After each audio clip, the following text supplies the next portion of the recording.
Everybody seems to be saying that Google Gemini 3.1 is insanely smart. But when you just look at benchmarks, it's kind of hard to get a feeling for what that means, especially for something like English learning. So in this video, I'm going to put it to the test to really try to push the limits with 5 English learning related tests. And for comparison, I'm going to be doing the same tasks in GPT-5.2, which is the latest model in ChatGPT. If you haven't done so already, don't forget to hit the like button and subscribe, and also check out the 90-day program in the links in the description.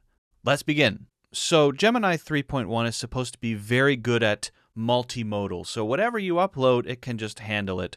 Audio, text, video. So how good is it at, for example, watching a video? Let me show you this 32-second video, and then I'm going to ask Gemini 3.1 to watch it and give me a detailed breakdown of everything that happens. This could be very useful for English learning if you have a video clip where something might be unspoken or spoken, but it's not obvious what it means in this context. So how does that work? Okay, so the clip first. Okay, so here I am, first hand and face. Now you have to remember this. We have to remember this. Okay, then a thinking expression. So hand and face, thinking expression, then some sort of maybe surprise or an idea maybe. Oh yes, a realization. Then number 1, 2, 3, 5, 5, 4, 2, 2. Then a thumbs up, and then, oh, at the last second, an expression of terror. Real serious terror. What an idiot. Okay. So let's see what Gemini gives us. And this is just the first attempt. Here's a breakdown of the different emotions and gestures expressed in the video. And then the timestamps for everything. Well, we have to keep it fresh in our minds. First, remember, is this one. So the man is rubbing his face and eyes with his hand, appearing tired, stressed, or overwhelmed. Deep thought, contemplation. He rests his chin on his hand, narrowing his eyes. Yeah, exactly. Then epiphany, surprise. His eyes suddenly go wide and his mouth opens in a eureka moment. And also a lot of learning moments there. So learning from mannerisms and expressions and gestures. This is so cool. Number 1, he holds up an index finger. Number 2, he adds his middle finger to show number 2. Number 3, he adds his ring finger. Number 5, he opens his hand completely, skipping number 4. Now, it didn't show because I think I did 5 twice. I think I did that, right? And so it didn't catch the double 5. And I also did 2 twice like that. So that might be too subtle, but this is still pretty cool. Number 4 and then number 2. And this could be also a peace sign, but probably a number 2. And I did do it twice, so it didn't catch that. And then finally, approval, satisfaction. He leans back and smiles. And then there's a thumbs up. But that wasn't the end. Then I ask, what about the final thing at the very end of the video? You're absolutely right to catch that. There's a quick final shift at the very end at 0:31. Realization, shock. The oops. So that expression at the very end is something like shock. His eyes go wide again and his mouth drops open in a comical oops or oh no. And it was kind of comical. So all of that stuff, the micro expressions, that's the term for it. It's shockingly accurate. Right? The only thing it missed was the frequency of double numbers, right? So this one and this one it missed. That's it. It's so subtle. So imagine just uploading any video and being able to get as much information, rich, descriptive information as you need from it. How much can you learn from video if it's not just about the words that are said? It's pretty mind-blowing. All right, let's do the same thing in ChatGPT. We upload the file, same exact prompt. All right, it's been 10 minutes. It says it's still working. I'm going to move on. All right, now this one is completely crazy. This is called, I think, a needle in a haystack test. Basically, you provide a huge amount of text, and if it can find something very specific in the text, that means you can work with the whole text. Often when you're working with AI and you use a large text, it doesn't have the whole text in mind. So if you get a summary or create something new with it, you don't really know if you're actually getting something based on the whole text. And that's because AI models have something called a context window. But Gemini 3.1 has a huge context window, 1 million tokens, gigantic. And so to really push the limits, I just pasted in the chat all of Moby Dick, the entire novel, 208,191 words, over 200,000 words. But I didn't paste the novel in perfectly. I changed one little thing. There's one place later in the book where one guy says to another, he's got an upset stomach, give him this. And it's something I don't know. I replaced that with Pepto-Bismol. So what I want to see is, can Gemini find the needle in the haystack? So this is what we get. The book is Moby Dick, or The Whale by Herman Melville.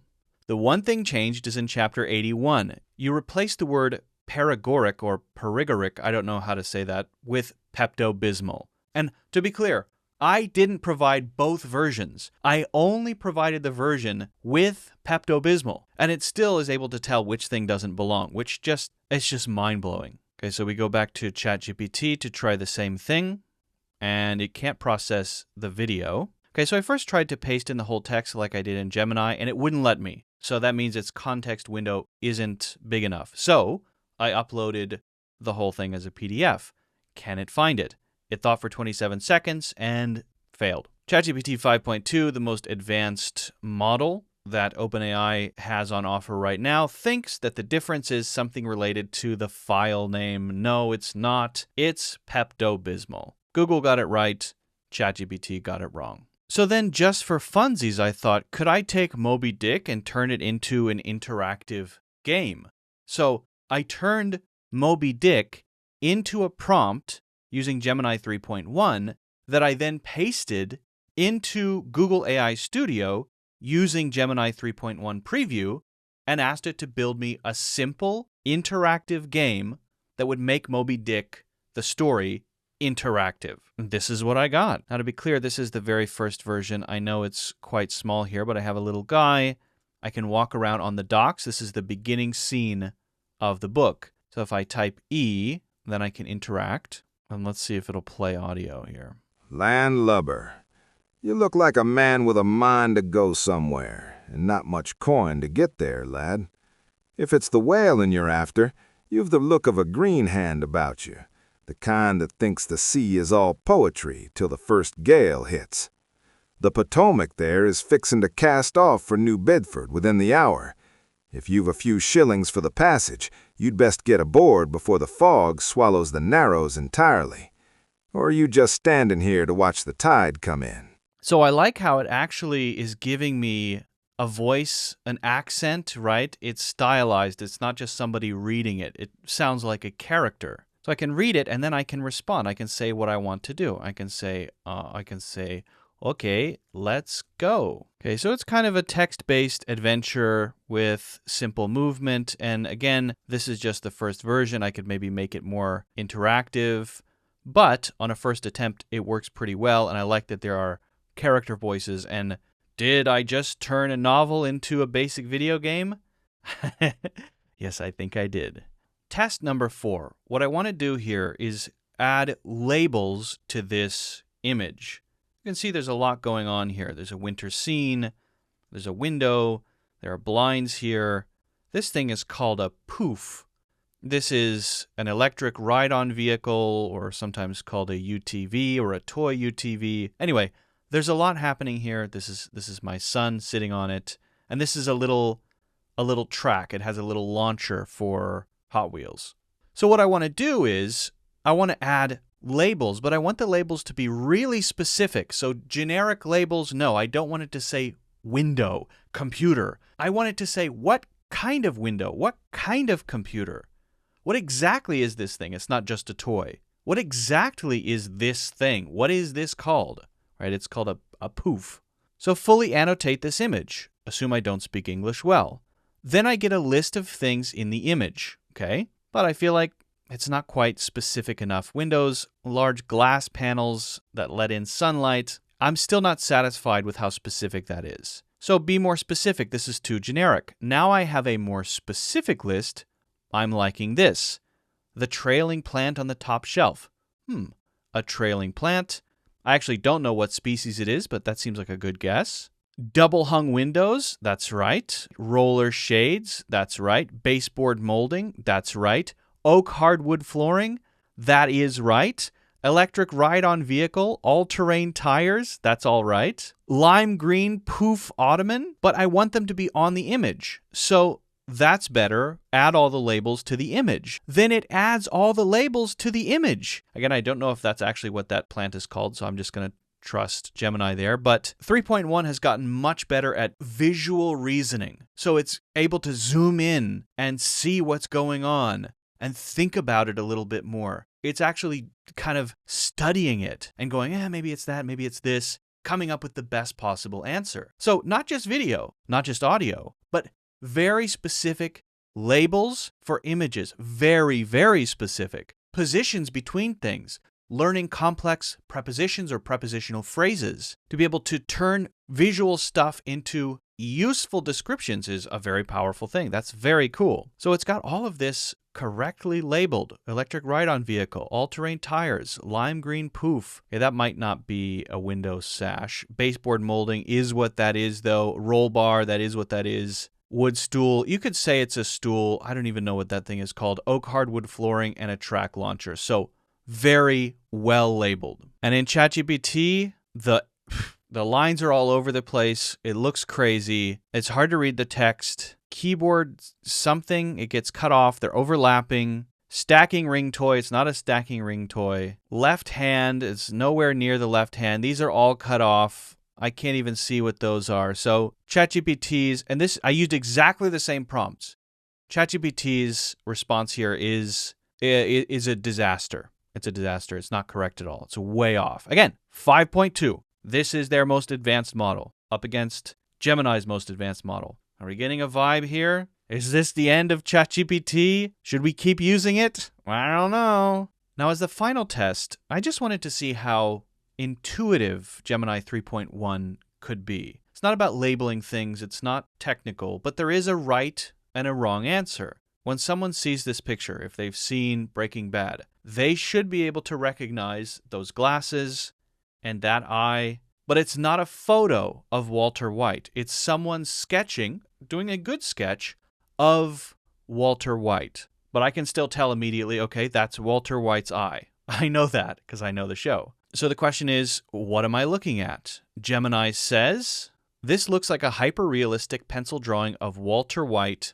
Heisenberg, specifically from Breaking Bad. We're looking at a work in progress. There are iconic details. The characteristic wireframe glasses are a dead giveaway, especially with that specific shattered crack in the left lens. For a long time, AI has been able to look at that and say, that is a sketch of a person's eye, someone wearing glasses, right? Something generic. But to specifically say, that's Walter White, with no other information. That's Heisenberg. That is a level of intuition to get the right answer that just feels different. It feels like we're in a different place now with AI. Gemini 3.1 has frightened me a little bit. I'm a little frightened and I'm a little excited. It's just really, really smart. And I know these are just some limited tests that I'm doing. I'm kicking the tires, but I'm a little scared and a little excited. GPT 5.2, exactly the same prompt. What am I looking at? You're looking at a close-up of a highly detailed pencil drawing in progress. Yes, that's true. It shows an older person's eyes behind eyeglasses. The skin texture, wrinkles, and pores are rendered with fine graphite strokes. Nowhere does this say, and by the way, it's Walter White. It's Heisenberg. And that gap, which might seem like a small gap, I think is actually a rather big gap, because that's the gap of intuition. That's the gap that goes from accuracy or accurate description of thing to I know what this is. I can tell you what's going on here. I didn't even need to look at both Moby Dicks. You changed one thing and it's Pepto-Bismol, even though I only saw the changed version. I mean, that's incredible. That's incredible. So we're at the very beginning of something pretty crazy, I think.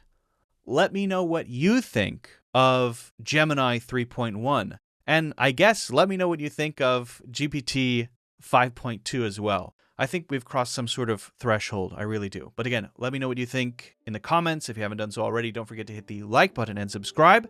Check out the 90-day program in the links in the description, and I'll see you in the next one.